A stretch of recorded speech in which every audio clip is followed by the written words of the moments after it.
Hello, and welcome to the Natural State Podcast. I am your host, Dr. Anthony Gustin. It is my belief that the natural state of any living organism is health, and that our artificial habitat has forced us into having artificial health problems. This show is my attempt to dive deep and learn about using nutrition, sleep, movement, relationships, and more to help you reclaim your natural state of health in a modern world and show you how to thrive in an environment that's stacked against you. If you enjoyed today's show, you can find out more details and information at dranthonygustin.com. Today we have Travis Christofferson on the show, who is the author of two different books that are some of my favorite in the health space. One is called Tripping Over the Truth, which is all about the metabolic origins of cancer. I read this book, I think, in 2015, and it changed my mind on a lot of things regarding cancer. Him and Thomas Seyfried, who's also been on the show before, sort of pioneers pushing this stuff forward, even though they're old ideas. So we dig into that book and chat about some of the things that people can do regarding cancer treatment, cancer diagnosis, etc. And then his new book is called Curable, which is all about how messed up the healthcare system is. So if you know anything about me and sort of what fires me up, won't be surprised that we got into it in this episode and chat a lot about, you know, healthcare, why it's so expensive, what the causes are, and some of the solutions that we think could be applied to reduce some of the costs and get people better. So a lot of mind-blowing stats thrown around in this episode, and Travis is a really smart guy, and I really respect him, and I'm super glad he could come on the show to share his information with you guys. Before we get into today's episode, I wanted to tell you about how you can directly support the show. It is not free to produce this podcast, and I don't want to use the typical model of selling your attention to sponsors to fund the show. I want you to be able to take all of my health recommendations seriously without wondering if I'm being paid to promote something to you. If you want to support the team that is behind this podcast, head on over to either one of the brands that I've founded at perfectketo.com or equipfoods.com. I've developed the products for each of these companies with my insanely high standards because I couldn't find them anywhere else. Perfect Keto offers everything you need to support a whole foods-based ketogenic diet, from exogenous ketones to help you transition into keto and boost your energy, to super clean collagen bars that have been tested not to spike your blood sugar. It's literally the only bar that I know of that won't, and that's why I made it. Over at Equip Foods, we take real food ingredients seriously. You'll find only whole food ingredients like beef protein powder, sweet potato powder, grass-fed liver capsules, and more. If it's your first time trying the products at either one of these brands, use code NATURALSTATE for 20% off your first order. And if you feel amazing focusing on 100% real foods, awesome. These products are intended to support a proper foundation of health and nutrition, and they're not magic pills. All right, enough of that. Let's get into the show. Travis, thank you for coming on the show today.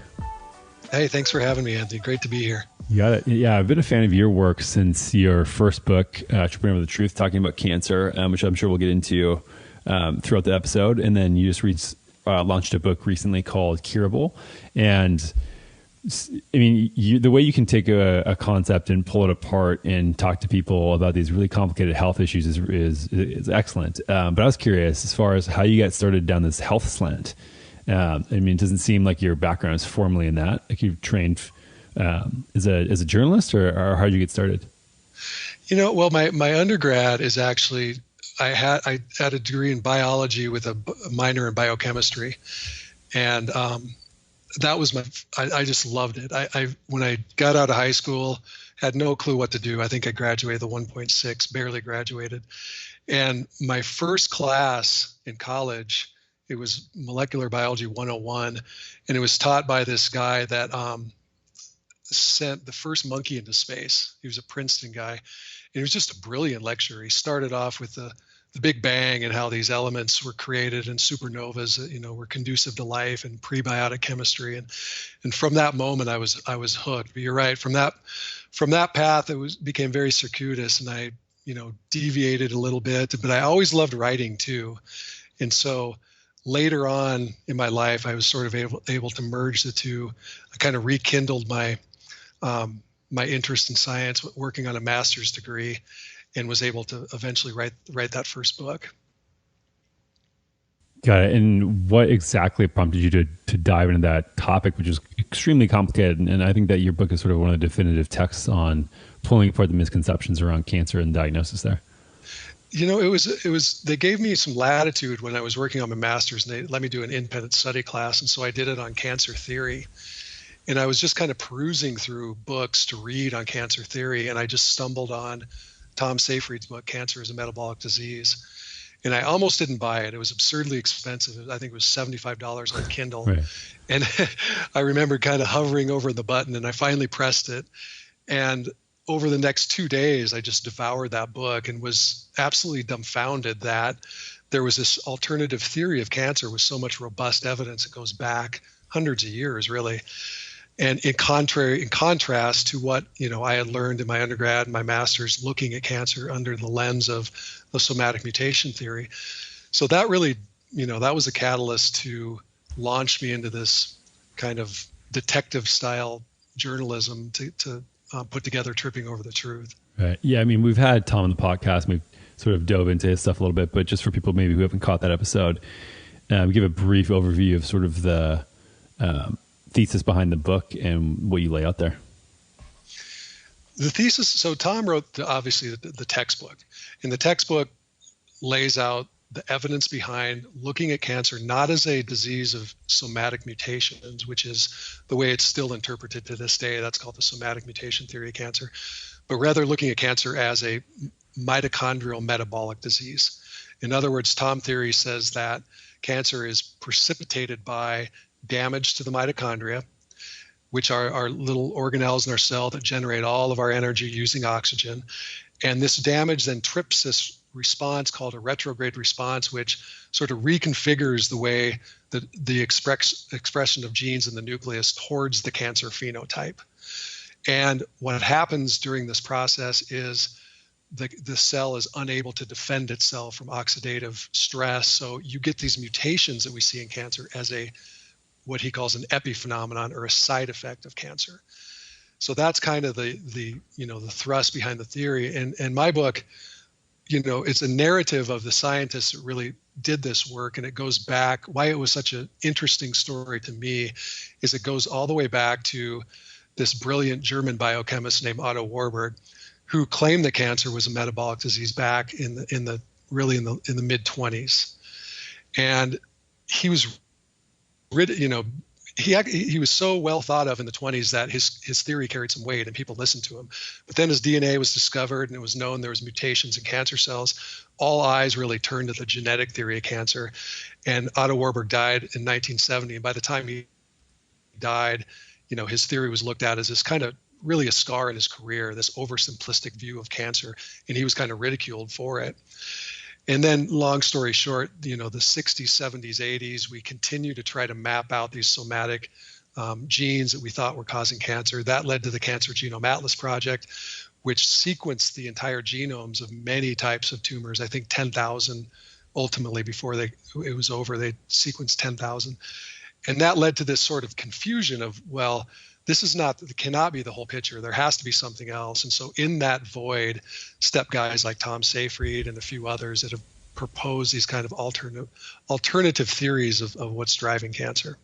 Yeah. And I mean, I think that it's pretty overwhelming. You lay out the case in the book too, that what we're doing is not really working.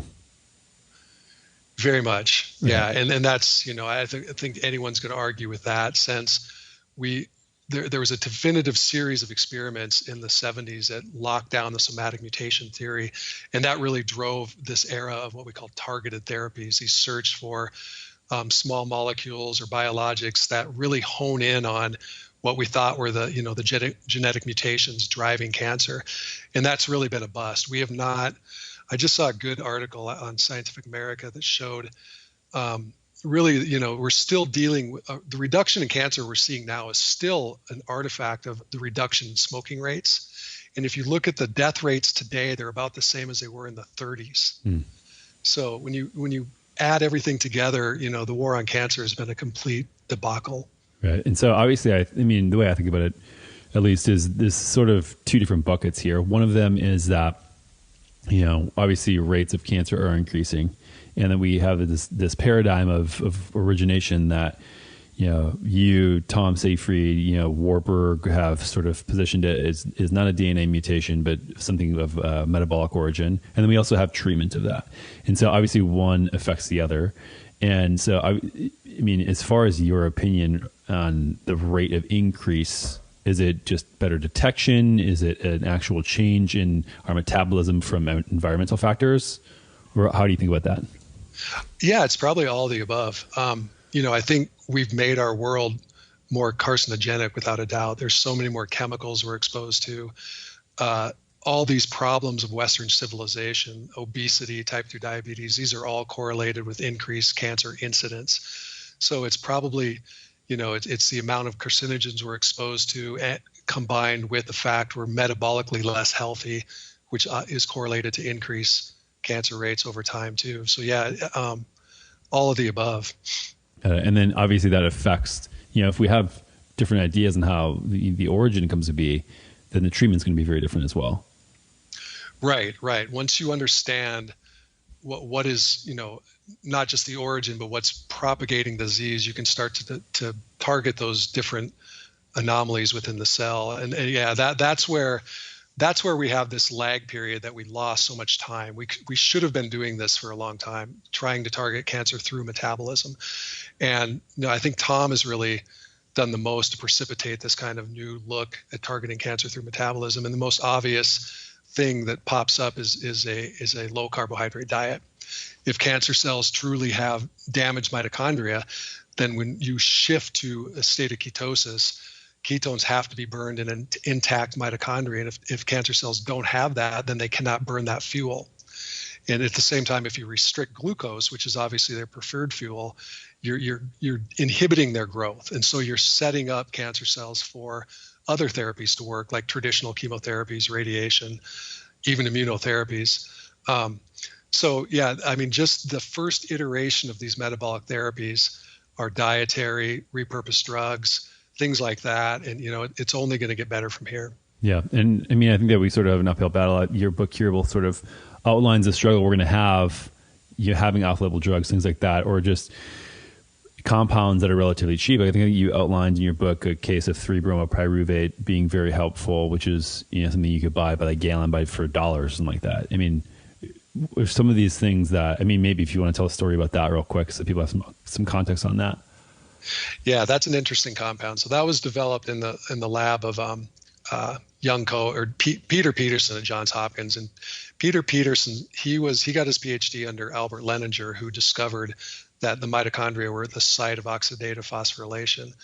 And so he kind of took up this shift and focus towards bioenergetics. He kind of took the baton for that and picked up where Warburg left off. He started looking at the bioenergetics of cancer cells and wrote this seminal review back in the 70s. It just showed how the metabolic dysfunction in cancer cells, which was a lot of the basis for Tom's book.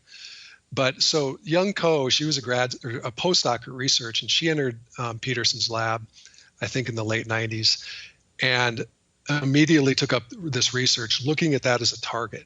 So if you look at a cancer cell, what it's doing is it's voraciously consuming glucose and then consuming it so fast that it creates lactic acid. And then it has to dispose of the lactic acid, so it uprates these little pores called MCT channels, monocarboxylic acid transport proteins. And they allow lactic acid to leave the cell so it doesn't sort of asphyxiate itself.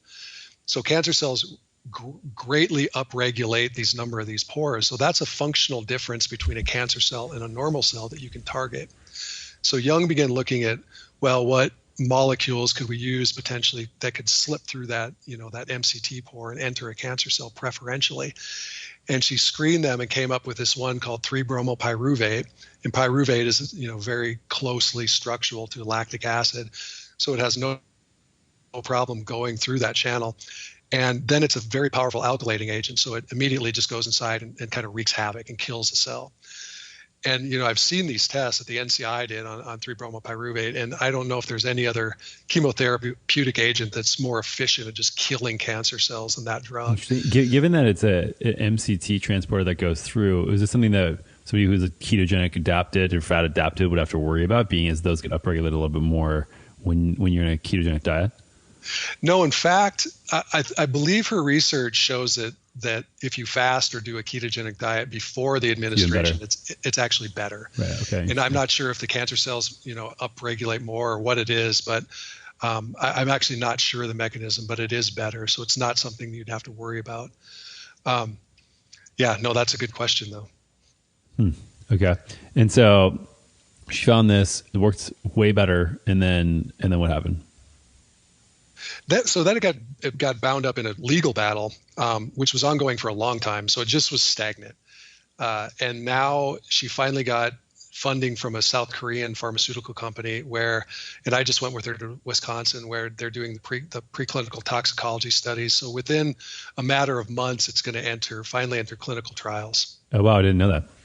Yeah. This is pretty new. So it's on the path. And I think you mentioned in the book, that it's also just really cheap to produce. I mean, do you think there's any fear there that, pharmaceutical companies aren't going to be able to monopolize this and charge a ridiculous amount of money?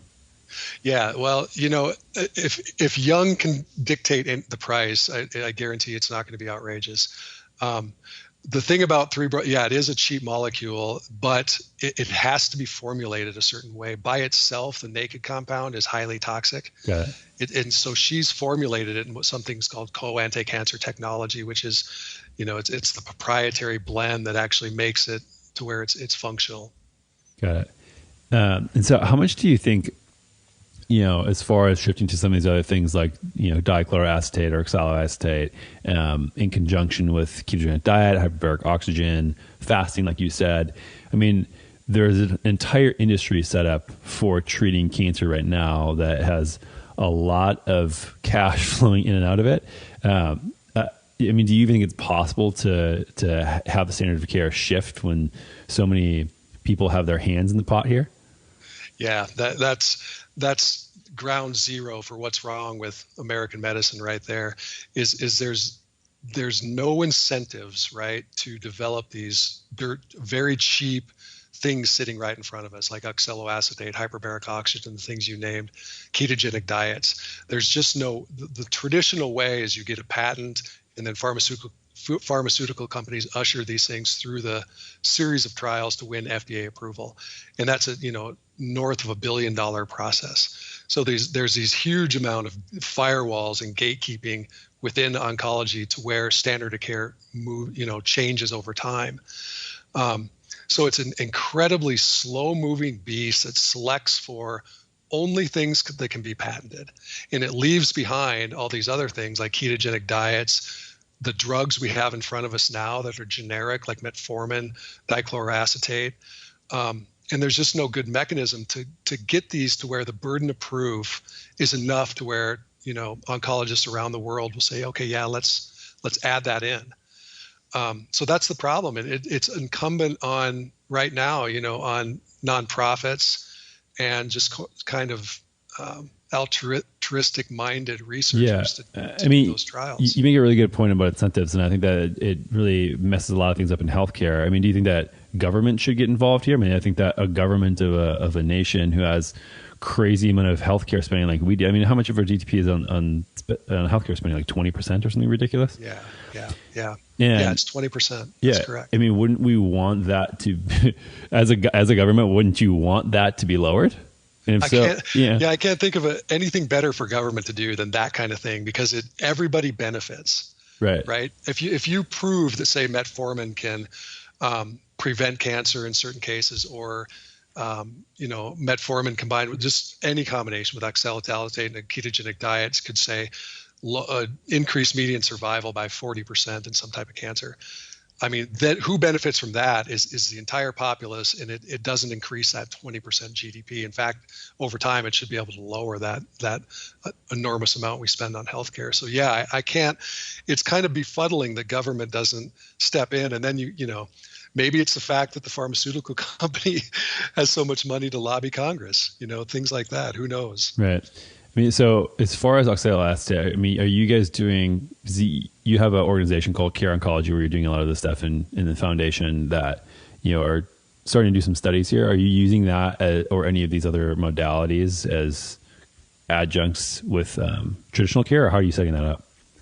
Yes, that's exactly what we're studying. And we did one study on oxaloacetate with a ketogenic diet and hyperbaric oxygen, and saw a pretty potent effect when those three were combined. And that paper, I think, is posted on our website.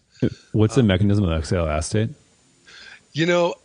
We don't, honestly, it alluded to the fact that the study alluded to the fact that if you can restore aerobic metabolism in cancer cells, you're not necessarily killing them, but you're sort of creating this dialogue with them to start behaving normally. Interesting. Yeah, you're kind of recruiting them back into the collective of the somatic tissue to act normally, which makes perfect sense if you look at cancer as a metabolic disease or an epigenetic disease where it's not a fixed disease. In other words, the mutations that are fixed are not driving it. Then you should be able to manipulate it in a way that cancer cells that are behaving like cancer cells can be converted to normal, healthy cells. And that's what the data alluded to. We're not exactly sure of the mechanism of action, but we did see a pretty robust effect. Are there any other ancillary benefits or side effects to administering oxalic acetate or anything like that? I don't think we saw any in that study at all. No. Okay.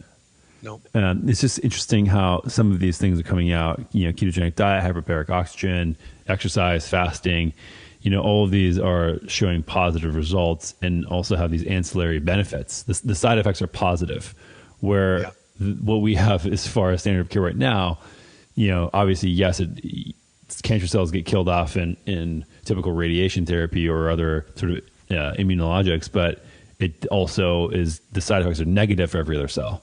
So, looking at it this way, it's just sort of silly that, we're not looking into these things more.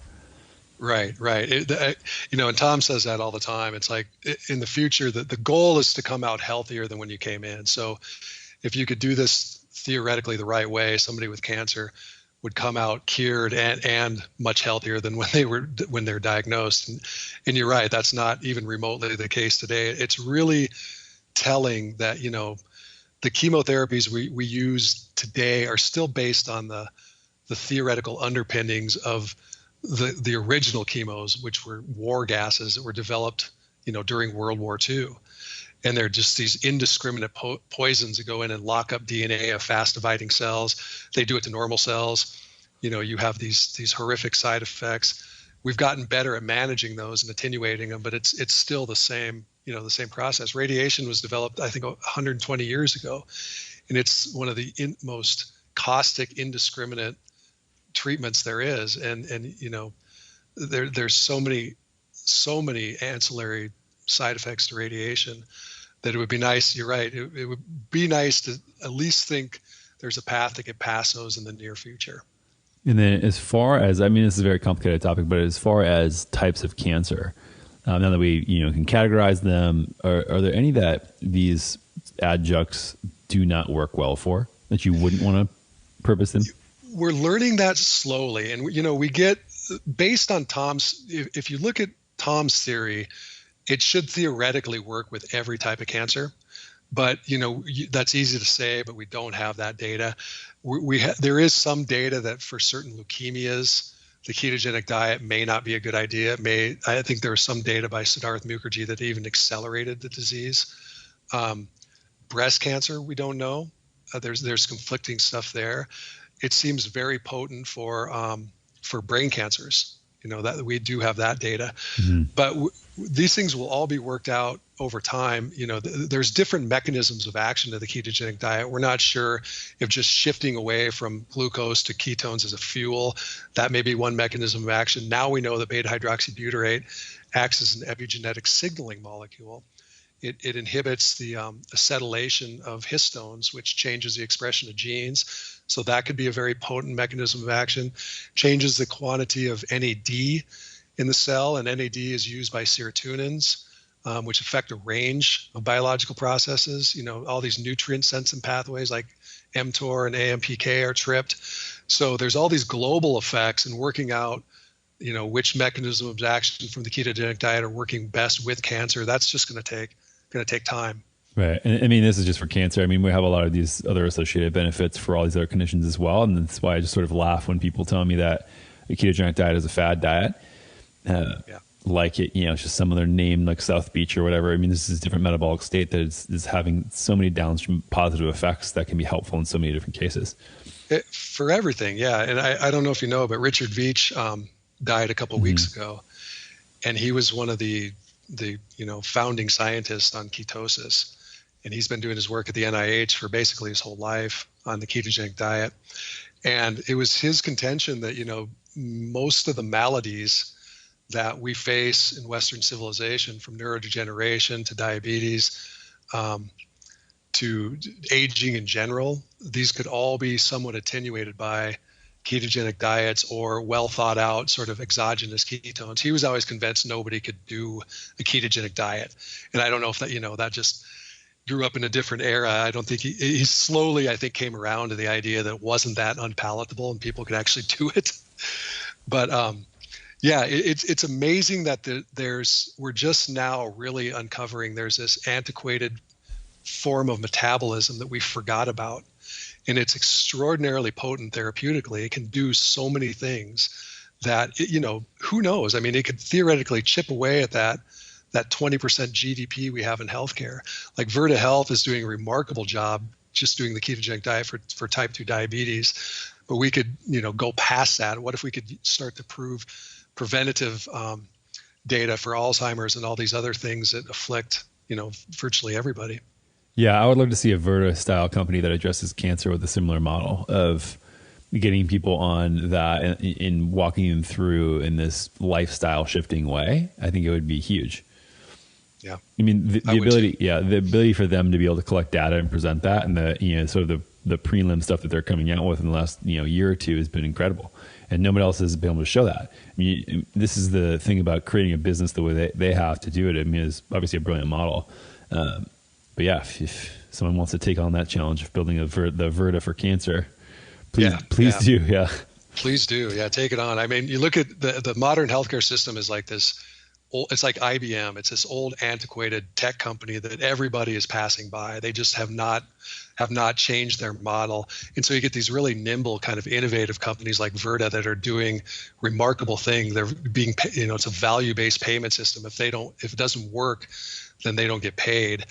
So, I have a lot of hope for the American healthcare system because clever people are starting to figure out ways to do better.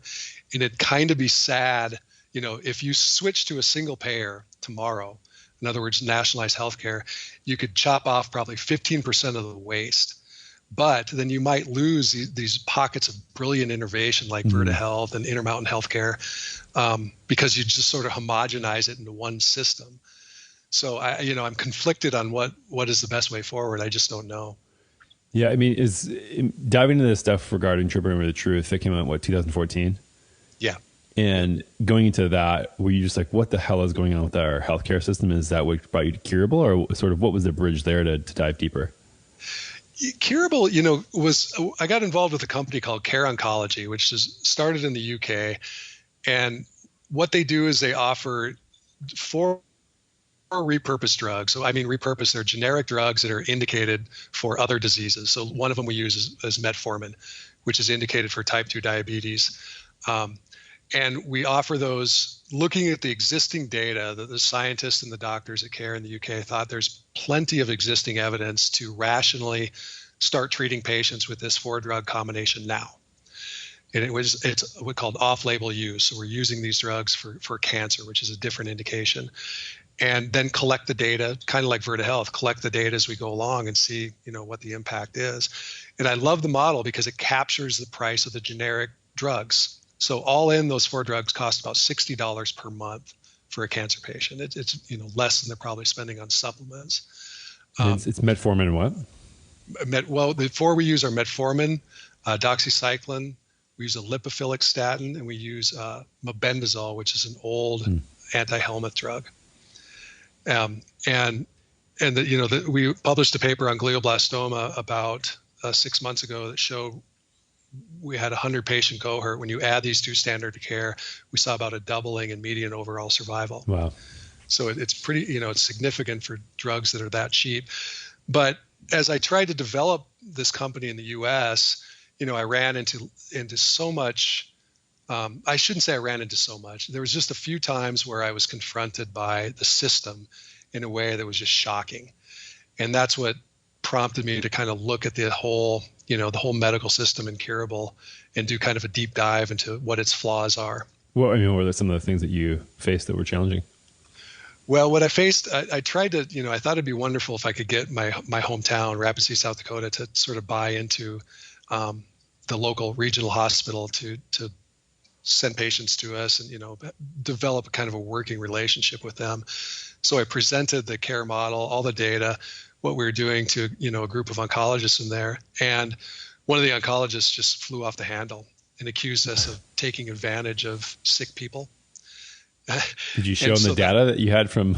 Yeah, we just walked through all the data. And it was funny because then he started kind of railing on me about metformin. And one of the medical oncologists in the corner said that she used it for her patients. So it struck me in that moment that you could have such a chasm in knowledge between oncologists, where one is, befuddled and angry, and the other one, is looking at the same data we are to prescribe this drug off label. So what it led me to kind of believe is we've reached this place of complexity in healthcare where there's so much data out there, so many drugs. Now there's about 6,000 approved drugs, that it outstrips any single individual's mind to be able to do that efficiently. And so we have to develop systems that will allow us to not miss things, to practice medicine better. But we're clinging to this kind of antiquated system that just, all the laws are written so a doctor has all the autonomy, all the self-reliance, it's all put on a single doctor's shoulders to treat patients. And we need to, I think, we need to move past that system.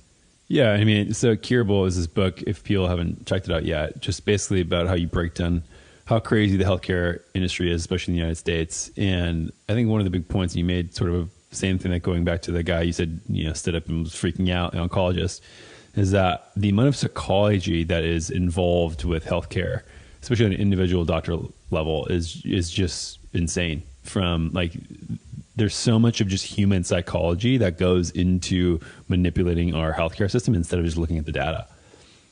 It's crazy. Yeah. And I didn't appreciate that until, you really try to look for the root cause. And that's what it boils down to. As human beings, we are rife with internal biases, and we're not entirely logical creatures. And especially in a setting where an emotional setting like medicine, where it's life and death. And there's one example in the book in the, I think it was the 80s, where there was a study where there was two options for lung cancer. There was surgery and radiation. And the surgery came with an increased chance in overall survival, but it also came with a death risk of, I think it was 10%. And so if you presented it to the patient, if you said, this has a chance of increasing your survival and there's a 90% chance you'll survive, it was something like 85% of the patients opted for the surgery. But if the oncologist just happened to word it and said, this has a chance of increasing your survival, but there's a 10% chance you're going to die, then it was like 25% of the people would opt for that option. So just the way you use the words changes the way we evaluate pure data, that should be evaluated rationally. And that goes on every day in medicine. We're making, our irrational minds are making these decisions under clouds of uncertainty. And that leads to these kind of, these gross inefficiencies that we have today in healthcare. Yeah. I mean, it's the loss aversion, I think, heuristic of, this happens on both the patient side and the doctor side. Correct. Exactly. And the administrator side, on the researcher side, everywhere there are all of these different cognitive biases, unfortunately. And so when you started diving in, obviously there's that, but what are some other huge things that you found out were just, you couldn't believe when you figured out sort of the root causes? Yeah. The biggest two buckets, I think, that I kind of put them in incurable was the first one that really plagues American healthcare is the amount of overtreatment we have in general. I think when you account in overtreatment and fraud, it's about 50% of the healthcare that's administered in the U.S. is overtreatment, unnecessary treatment. So 10% of our GDP. Yeah, right. Yeah, it's unnecessary. And not only does that lead to deaths in it's like, it doesn't just, overtreatment isn't just a financial thing. Like there are actual emotional and health consequences to that. Yeah, absolutely. Right. And it comes back to incentives. Every incentive we have in this system pushes towards overtreatment. The legal side, where doctors are afraid of litigation, the side where they're paid a fee for service model. So every time they do a procedure, they get paid. And the data is really clear on that. It's funny, the more back surgeons there are in a certain county, the number of back surgeries goes up by that amount. So it's not, the patients that really need the surgery. It's just because surgeons are willing to do it. And it's there's again, these pockets of innovation like the Cleveland Clinic and the Mayo Clinic. They realize that, and they've switched their payment system to salary. So they pay their back surgeons on a salary. Now, like self-insured companies like Walmart, they won't just let you go to your local back surgeon if you have back pain. They will actually fly you to the Mayo Clinic, pick you up in a limo, and because it's so, the cost savings are massive because a salaried surgeon at the Mayo Clinic will tell you if you don't need surgery and send you home. Yeah, I mean, it's pretty crazy. But when I was still in clinical practice, especially when I first got out of school and I was just getting into practice, I was taking insurance payments. And as far as sort of the fee-for-service thing, not only are people incentivized to just, especially if they're working in an insurance model, to bill through as much as they can. I mean, it's just human nature to say, okay, if I do this, I'll get that back. And so you do that. And so, for instance, if I'm faced with several different codes, and I was doing a lot of musculoskeletal work, especially when I first got out of school, before I sort of transitioned into functional medicine. But that was like, let's say I have somebody with knee pain and I'm assessing them. And it turns out, they just have hip tightness or something else. But if I do heat on them and manual therapy and rehab, well, then I get 3 times as more in my visit if I chart that and bill for that. It's right. And there is a prime example of the orbital treatment. Maybe that person just needed to stretch their hips a little bit, and I could have just given them a handout and had them walk out. And not only that, but on the other side of things, the insurance companies sort of manipulate how physicians treat. And this isn't just what I was doing, but let's say I bill out for a bunch of different codes. I got to a point where after a few months of practice, it's like right after I was done with school, I understood that, with United Healthcare, if I bill these things, I'll get approved. So sometimes if you bill out certain codes for certain treatment protocols, you only get reimbursed X amount or zero for certain things, for certain conditions. So it's basically they decide what the treatment protocol is, instead of the physician learning, if I do this, people are getting better faster. Right. Yeah, you do. You have that oversight now from insurance companies. So there's all this kind of push back and forth between, and I didn't want to, in the book, to diminish the human intuition, right? Which is a magical thing, which doctors, a really well-intended doctor in a clinic has got this kind of intuitional wisdom that is developed over a lifetime. And if you get this kind of cookbook medicine where you have protocols and you have to go by, then you really lose that gift of intuition that people have. So I think it's trying to find that balance between, finding these systems that will, really look at the data objectively and allowing a physician's intuition to flourish. And I tried to make samples throughout the book where there were these imaginative leaps by physicians that just, thrust healthcare so far forward, but you couldn't do that without a human being, without that creativity. Yeah, and exactly. These AI programs are getting insanely good. Like I don't even know if doctors are even entering radiology anymore because the AI programs can diagnose cancer so much better than a human being, right? But they still can't they don't know how to program these machines to be creative. They can do these rote tasks better than people. And it's crazy what they're being able to do now. Diagnose melanomas. I mean, melanomas where a oncologist would look at the borders and say that is definitely benign or that is definitely malignant. The AI program will pick up and these ones that they're sure are and diagnose them the proper way. So they'll catch things that a human would never catch. But I used at the end of the book, I used the example of chess, which I think it was the 80s, or no, it was the 90s, where Deep Blue finally beat Kasparov, the reigning chess champion. So computers could beat humans at chess. And that's been the case for a long time. But there's this new form of chess called advanced chess, where a human being and a AI program will play together, and the human being will pick up on these very subtleties where the AI program might not be great. And that is the best pinnacle we've reached at chess, is a human and a machine together. So yeah, I mean, you make a really good point. I mean, this is sort of how I approach my clinic. So for example, when I realized how ridiculous the insurance game was, even though I would be paid more if I stayed in it, I completely opted out and went with cash and had people, if they wanted to submit the claims to insurance, I provided them with everything. They just had a flat fee for everybody, so that I was not incentivized to choose my treatment model based upon what insurance would reimburse me and for what rates. So you opted out of that. And then, I mean, your point around essentially that, AI is really good at taking distilled rules and executing on them. That's how I sort of scaled my clinic system. So we went from 1 to 6 locations rather quickly. And every time I would learn something new, I would distill that into systems of, here's how you assess.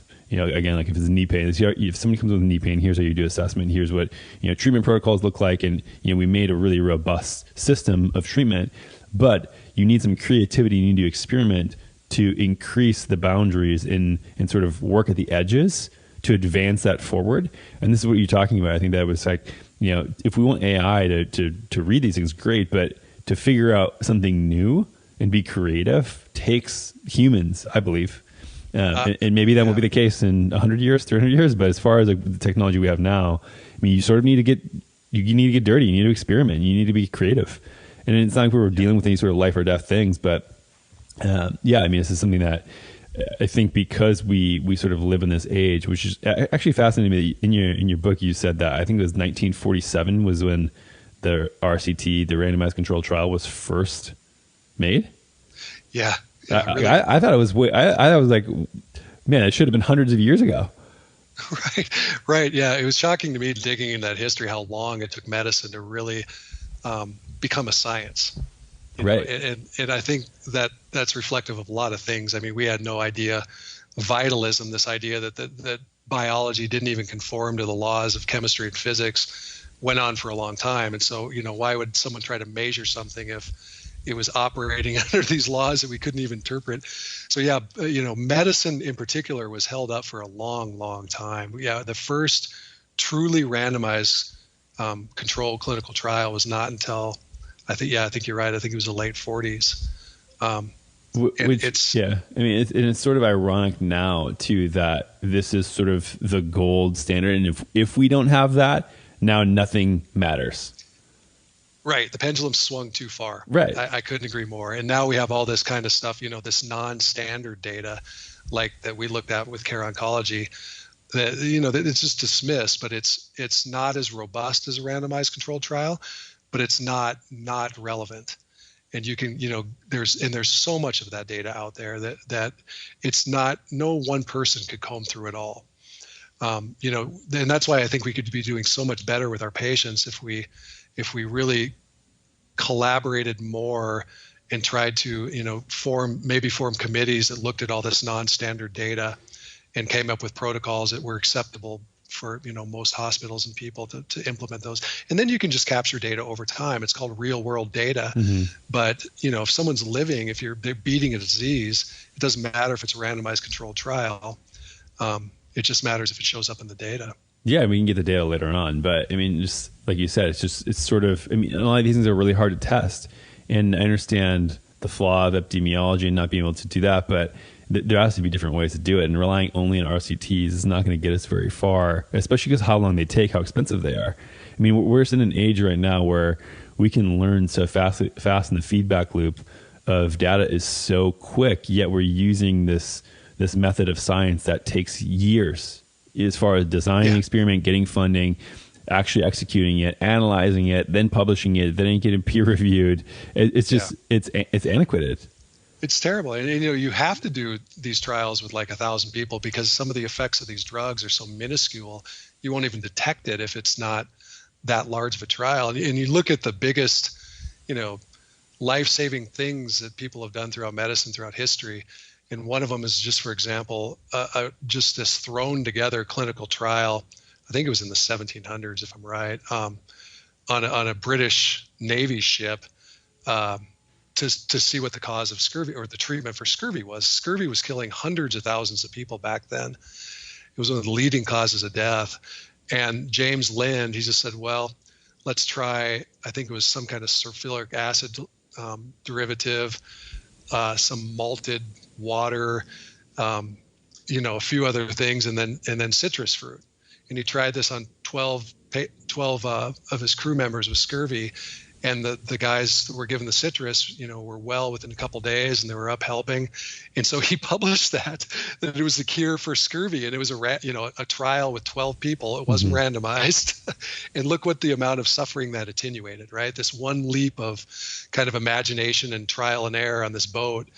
And so we can make huge inroads by just paying attention, and even small trials where you notice a big effect. That's where the biggest, I think, changes are going to come from still. Yeah. And I think that there's another side of this coin. So, you talk a lot in your book. I think you spent a good amount of time talking about C. diff as far as it being a problem in the treatment for that, as far as fecal transplants go, and all the problems in that, when this is such a terrible, life-threatening disease, and the quality of life people get when they get C. diff is insane. I don't know if you want to chat maybe a little bit about, sort of front to back this whole thing. Yeah, that was an interesting story too. That this goes back to World War II, where the Nazis soldiers were in North Africa, and they were fighting the British, and they broke out this horrible case of dysentery that swept through all the soldiers, and they noticed that the Germans noticed the local Arabs were not getting sick, and so they flew in all these chemists and these microbiologists and doctors. And they followed the Arabs, and what they noticed is they were getting sick, but the moment they got sick, they walked behind a camel, and as soon as it defecated, they'd scoop it up and eat it. And that's what was, attenuating the dysentery. And so the German scientists, they isolated the bacterium they thought was responsible out of the camel dung, and they, began to mass produce that. I think it was called Bacillus subtilis, and that was a treatment for dysentery. That was right around the time where penicillin came out, and then they switched to penicillin, right? And now, of course, ushered in the era of antibiotics, and we all know what that was associated with. But there was these moments in time where, talk about, this intuition with doctors. This guy in the 50s in Denver, he noticed that a lot of his patients, they'd give them preoperative antibiotics to attenuate an operative infection. And he noticed a lot of his patients got C. diff after they recovered from the surgery. And so his idea was, he called it to restore the balance of nature. So he had an intern go to the maternity ward and collect some feces, because he thought, these women were less likely to be on antibiotics. And back then you could do anything, at doctor's discretion, you could try anything you wanted. So he just gave an enema with his feces and was able to cure the C. diff. And he published that in 4 patients in the 50s. So we knew back as far as then that fecal transplants were, probably could be a cure for C. diff. But it's a terrible story, because I think 15,000 people die a year from C. diff, and 30,000 deaths could be attributed to C. diff. So it could go higher than that 15. And for people who aren't aware what this is, Clostridium difficile, I think, is the full name. And it's basically just a gut infection that people can get, typically just because they go to the hospital for a long enough time. If you're in a hospital for 2 to 4 plus weeks, your risk of just picking this up from being in the hospital is extremely high. Very high, yeah. And it's almost always in people that have had antibiotics and they're in the hospital. Right. And so sometimes it can spontaneously resolve, but a lot of times, even if people don't die, yes, you can die from it. But it's one of the most brutal things to have. It's like IBS on steroids. You're just constantly having to go to the bathroom, extreme pain, extreme inflammation of the gut. And it's pretty much intolerable for a lot of people. Yeah, it's horrible. And so the first line treatment is antibiotics. And I think those work 75% of the time. But if they don't work, then you get stuck in this loop where, you basically spiral down to where you die. You have a good chance of dying. There's less and less a chance the antibiotics are going to work if you fail them the first time or the second time. And so, these desperate people started trying to figure out what to do. And there was a few doctors doing these fecal transplants, and the results were incredibly good. There just wasn't enough doctors doing it. So it's funny how it popped up on YouTube, these DIYs on how to do fecal transplants. People were just doing this on their own. They take a spouse or somebody, take their feces and do it. Put it in a blender, whip it up, and yeah, it was as simple as that, And the FDA didn't know how to do it, because anytime there's a treatment, they have to do it as they have to regulate it as an investigational new drug. And if you do that, it comes with so much bureaucracy that most physicians aren't willing to take it on. And so there was a meeting at the NIH where they're trying to decide what to do with these fecal transplants. And the data had just come out that it was a 96% cure rate, right? And this is people, refractory people that are failing antibiotics and have no option. They're probably going to die. And the FDA is still going to regulate it as a drug. And they had one patient there, her name eludes me, but she stood up. She had used the fecal transplant with her husband to cure herself, and just sort of brought them back to rationality, this sort of risk-reward relationship that people are going to die. We're not really worried about long-term effects yet. And so, but that gives you a really good kind of snapshot about how dysfunctional, medicine can be. Yeah. I mean, do you want to basically have assured death soon or a long-term complication? Like, I think anybody would choose the latter there. Yeah. And these long-term complications are really nebulous. It's like maybe a chance of weight gain or weight loss, depending on, right. Depending on whose species you choose. Right. Yeah, so the math is pretty easy for the people. It's just not easy for bureaucrats. Yeah, have you looked much into like how this, if there's an ideal government that runs their healthcare as a way that all other countries in the developed world should? Because anyone who's doing exceptionally well. Anthony, I've never really. I think every system has got their problems, and like the NHS in England. I think their overall approval rating is much higher than the U.S., but there's also a lot of problems. And I think what you look at are the pockets of the places that are doing it well in the U.S. And one of those is I think the flagship for that is Intermountain Health in Utah. And they have this wonderful guy, Brett James, who really has taken this kind of systems approach to medicine and working on incentives and doing the studies that will have big impact. And the last time I looked at it, if the U.S. would adopt Intermountain's system of healthcare across the U.S., it would immediately be a reduction of 40% of cost expenditure. Well, I mean, what are they doing so differently? They're doing, well, number one, they put their doctors on salary, so they take away the fee for service. Right, so there's no incentive to overtreat. Then they just watch the data excruciatingly close, and any place where you can make an improvement, that they take their electronic medical record system. When you think about it, that's just a clinical trial in itself. The data is all there on patient outcomes, so you just have to extract the data from an EM, electronic medical record system, and you can show so much.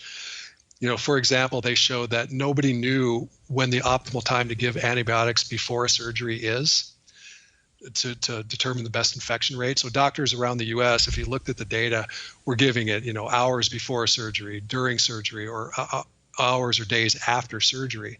So they just looked at the data and then extracted it out and found out the best time. I think it's an hour before surgery, and it cuts the infection rate in half. And then when you look at the amount of cost associated with those infections, that's reduced by half. It equates to hundreds of millions of dollars right away. And so it's just little things like that they optimize over time that results in these massive reductions or increases in efficiency and reductions in expense. Yeah, I mean, so I think you pointed in the book as well about a couple different examples regarding how we have a lot of these systems already that we know of, washing hands, certain IV procedures, et cetera, that when done, the infection rate, the cost, et cetera, is completely wiped away. Yet most people just don't do it still. I mean, what is going on there? And so even if we have this Intermountain system, as far as could reduce 40%, I mean, do you have any idea what the path is to get that widespread adoption without forcing this on physicians to do certain things and then taking away their creativity and intuition, like we were mentioning before? Yeah, that's ground zero for it. That's the fundamental question of doing this. And the reason Brett James is so good at it is because he appreciates that delicate psychology. Doctors don't come out of med school to be told what to do. They want to practice medicine. And so the way he does it is he has the doctors sort of sponsor these studies. And then when they get this outcome data, like for example with the antibiotics, the doctors will then tell their peers, about them instead of like top-down management telling them what to do. They just kind of put peer pressure on each other, and he facilitates that peer pressure. He'll like congratulate them and tell you got to tell every, he just sort of manipulates them into kind of policing each other. And so it's a brilliant way to do it. I think, I don't know if you could adopt that as a structure nationwide, but that's kind of what he's done at Intermountain. Yeah. I mean, this is one of the things that sort of blows my mind around healthcare in general, is that there's no way for people to learn from other people. Like we're so, like you said before, we're very specialized. So different providers are just very specialized in what they do, which I think can be a good thing if we're learning from each other, but we're not. People stay in their silos and we don't share any information. Like with seeing how social media works right now, the fact that we don't have some sort of network for physicians where everybody sort of agrees, like, okay, like this is how we treat this thing and this is what's working. Let's share this case study, et cetera. I mean, maybe there's something like this that exists. I've never seen it before. I mean, just like as far as in my clinic systems, when we had that going with 5, 6, 7 clinicians, it was the ability to learn from 3, 4, 5 people once a week about what they're doing is game changing. Your feedback loop just it gets so much better and so much faster, and you just become a way better clinician. Imagine if we had hundreds of thousands of physicians doing the same thing. Again, like I don't know if the incentives work that way, and this is sort of where it comes down to it, where just giving people salaries, maybe they're not incentivized and get people better faster. And I don't know if we need to create some sort of system where it's an outcome-based system and fee for outcomes, where people are incentivized to get people out of their clinic faster instead of just saying, okay, well, I don't have to overtreat, but I don't really have to get them better either, and either way I get paid. Yeah. There is some thoughts around that, and the latest incarnation of that is, I think they're doing it in a few large primary care clinics, the front line of medicine, and what they do is they give these guys a bolus of cash based on the number of patients they're going to have. So they'll get X amount per patient at one time in one lump sum at the beginning of the year. And now think about that. The incentive for all those doctors is to keep those patients as healthy as possible and keep them out of the system. Yeah. So where is that being done? I think it's in Tennessee. Marty McKay wrote a book, The Price We Pay. It's a great book. It's kind of like Curable. It's a top-down look at the healthcare system, and he talked about that in that book. Got it. But yeah, it just instantly shifts the doctors till trying to not doing excessive procedures, but also trying to keep their patients healthy and out of the system. Yeah, I mean, one of the sort of fantasies that I've had about, again, some way to help this stuff, just like the Virta for cancer. If I didn't have several businesses going on right now, I'd start tackling some of these things. But I mean, another one would be creating some sort of a network where people could post their health problems, their conditions, et cetera, and sort of post a bounty for them. Physicians could go on there and say, oh, okay, I can, they wouldn't get paid unless they got that person better. So for instance, if somebody was on there saying, oh, I have the shoulder pain when I reach overhead or push something overhead, and a really good physical therapist could go, oh, yeah, I'll take that. And it would be $1,500. I'll pay $1,500 for somebody to get this better. And then people who are really good could go on there and be like, oh, I know how to get that better. And if they don't get paid. But if they do, then they get paid. That's ingenious. Yeah, you just attach, yes, make a marketplace, a value-based marketplace. Exactly. And I think there's a lot of people at this day and age that just aren't getting better for so many different reasons. I mean, so many people will come to my clinic and it would be their 5th, 6th, 7th, 8th, 9th different doctor that they've seen. They're ready to get surgery. They want to try something different. And then not saying that I got everybody better all the time, but a lot of things that we did, we could get people better in a week or two. And if people were with years and years of problems. And there's one guy that he had such bad inflammation in the tendons in his fingers that he basically couldn't straighten or clench a fist. And he was like this for like 5 or 6 years. And he was about to go get surgery the next week. And I just did some soft tissue work and gave him some rehab exercises for his forearm and his elbow because he was working a lot on his computer. And he had been in this really weird position. We changed his position, did some soft tissue work, and he had full function of his hands in like 2 weeks. Huh. And that guy, I'm sure, would have paid $10,000 to get that better. And not gotten better. Right. Yeah. And so this is where I think that if we were to create some sort of a marketplace, then it would actually allow people to specialize even more in a good way. I mean, this is when it'd be like somebody could just triple down on being the world's best, finger anatomist and rehab specialist. And then everybody with a finger problem would just, he'd always bid on the highest price there. And it would sort of like weed out the people who are ineffective and put the cream of the crop up. And then you could have reviews for all the people that have been cured, right? So you could see the outcomes. Yeah. And you could also collect all that data. What is this person who is taking all these $10,000 cases and getting people better immediately doing that other people aren't doing?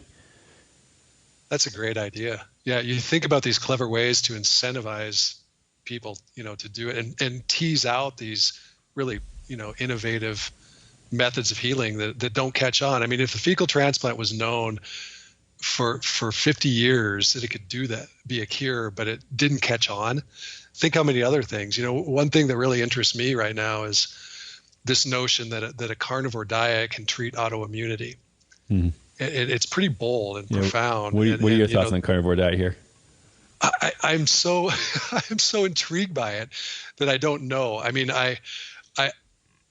I'm attracted to these ideas that are so far out of the box that people look at it and think that it's the worst thing in the world. But then, the carnivore diet, to me, there's too much anecdotal data and evidence that it's doing something with autoimmunity. Right. I don't know if Paul Saladino, he claims that it's this optimal human diet. I don't know if that's the case. And I think that's going to be really difficult to prove. And he's kind of has this blanket theoretical argument that because, you detoxify plants, that net they're always bad. And I don't think you can make that claim. And I think the reason is the mechanism of actions we don't know. Right. For example, curcumin, you don't absorb it well and you do detoxify and get rid of it. But lots of these therapeutic things are coming from a modulation of the gut biome. And for example, the ketogenic diet, we always thought, we still don't know why it treats pediatric epilepsy so well. Is it the beta hydroxybutyrate? Is it the change in neurotransmitters? There was a study done where mice on a ketogenic diet, they've treated these epileptic model of mice. They give them a ketogenic diet. They're cured. Then you transfer their gut biome to another mouse that's had antibiotics, so their gut biome's sterile. You give them the gut biome of the mouse on the ketogenic diet. They stop having seizures. So there's something with the gut biome that's conferring the anti-seizure. We know that with metformin, it's doing something to the gut biome that's lowering blood glucose.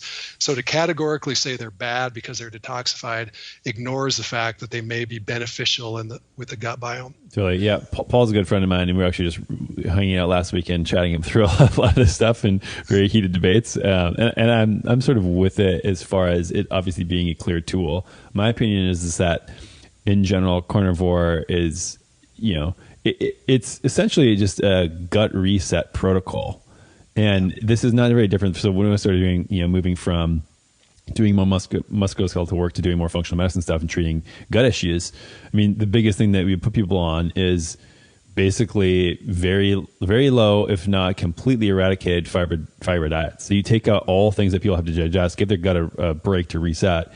And then, so you basically remove stuff and then allow it to just calm down and then repopulate it. But one of the things that's not happening here and I think people are thinking of very clearly, is that carnivore diet, great, you're going to remove it, you're not going to have the insults, but there's this whole process of gut healing that, people like Michael Ruscio, expert in this, could talk way better than I could. But I mean, when you're repopulating, you're not doing this in a carnivore diet. So you're basically removing the offensive thing. If it's plants, okay, got it. But why was it that way in the first place? And not thinking like, okay, well, can we add these foods back? I mean, I just think that fundamentally, I posted this on Twitter like a week or so ago of a controversial opinion I have is that humans are omnivores.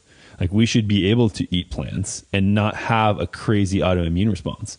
And if that's the case, we need to ask ourselves, what is wrong with either what we're eating or our body? And are we fixing that? And if we, if we can't go back to that, that's what I'm curious on. Yes, of course, let's remove the thing that's offensive so we can start healing. But don't we want to go like have the goal of, if you don't want to eat plants, it's totally fine. Like I'm sort of diet agnostic. If people want to eat only plant-based or only meat-based, I don't care. But you should be able to eat both without getting sick. Yeah.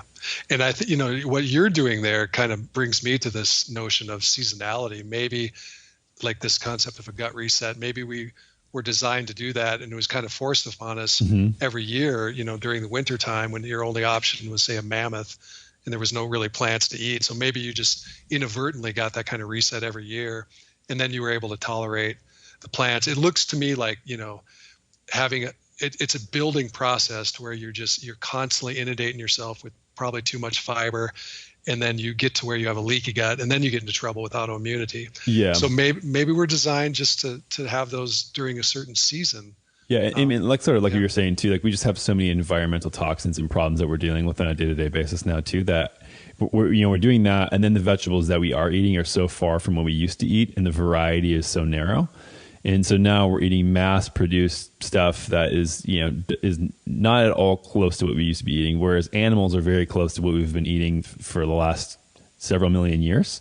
Whereas plants, those are very, very different. Plants are very, very different in the broad. Like we don't, I agree that they're like plants all have toxins to some degree. I don't think that that's inherently bad. I think that same thing, like working out tears your muscle fibers. Doesn't mean it's bad. It just means like I'm not going to.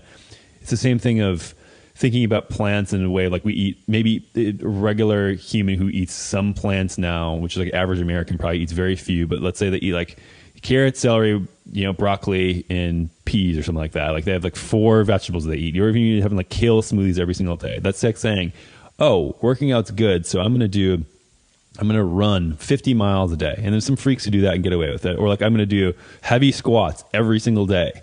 And then your knee starts hurting, and you're like, well, what's going on here? Same thing with your gut in plants. It's like, hey, you're eating the same exact things that are sort of unnatural to even exist in the first place. Of course something's going to go wrong.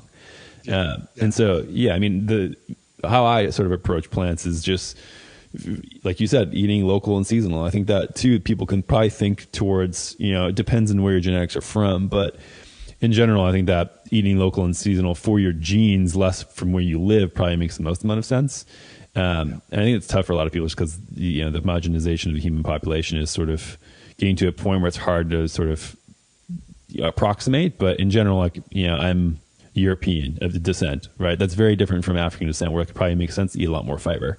And they've shown that in studies as well. So, I mean, I think it's obviously a little complicated, but I would say that I'm of camp omnivore, and that if you can't eat plants, that's, if you go on a carnivore diet for 2 years and then try to eat plants again and still can't eat plants, I could say there's something still wrong with you, and you need to figure that out. Work with a professional to do that. Maybe go on my new software that I launched soon and find the marketplace for somebody who can help you the most. This is a plug for my next business. Yeah, running within the next few weeks. By the way, hey, if there are any like web developers, anybody who wants to take this on, reach out to me and maybe we'll kick it off. But I have no time for it right now. But sort of getting out of the tangent, so we'll cap it at that. Thanks for coming on the show. Is there anywhere you want to send people to maybe learn more about your work other than 2 books you have? I really like the foundation that's been kind of what I focus on lately, and it's a foundation for metabolic cancer therapies. Got it. And we'll put a link in the show notes as well for people who want to just click through that. Perfect. Appreciate that. Well, thanks for all the work you do, and thanks for being on the show today and taking the time. Absolutely. Thanks for having me, Anthony. Take care. Thanks for listening to this episode of the Natural State Podcast. Hope you enjoyed it. And if you did, I'd really appreciate you heading over to whatever service you're listening to this podcast on, dropping me a 5-star review and your thoughts on the show. This helps us get discovered by more people and spreading the good gospel of health. And if you want to stay plugged into all of my self-health experiments, recent research in books that I'm reading and my interpretations of those things, products that I'm testing, and thoughts on all things related to health, check out my free weekly newsletter called The Feed. You can sign up for that at dranthonygustin.com/thefeed. That's dranthonygustin.com/thefeed. Thanks again for tuning in and your support of the Natural State Podcast.